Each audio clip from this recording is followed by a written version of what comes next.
বন্ধুরা, রবিবারে দুপুরবেলার খাবার দাবার নিয়ে চলে এসেছি। আজকে একদম সিম্পল অল্প একদম রান্না করেছি।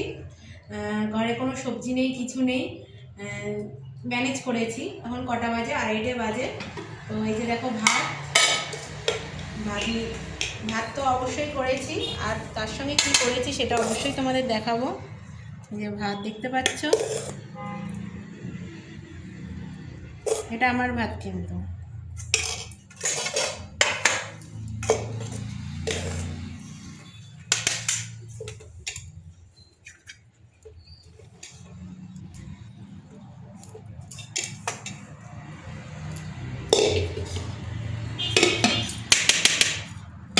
আর এখানে আছে মাছের মাথা দিয়ে আলু দিয়ে চচ্চড়ি।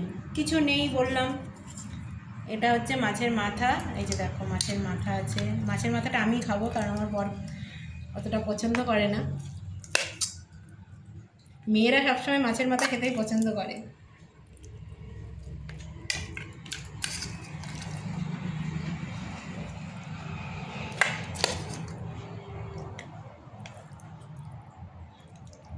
এটা হয়ে গেল। কালারটা দেখে বুঝতে পারছে কেমন হয়েছে। আর এটা হচ্ছে মাছের ঝাল সর্ষে বাটা দিয়ে। তো চলো খাওয়া দাওয়া করে নিই। আর আজকের ভিডিওটা তোমাদের কেমন লাগলো আমাকে অবশ্যই জানাবে। তো চলো, টাটা।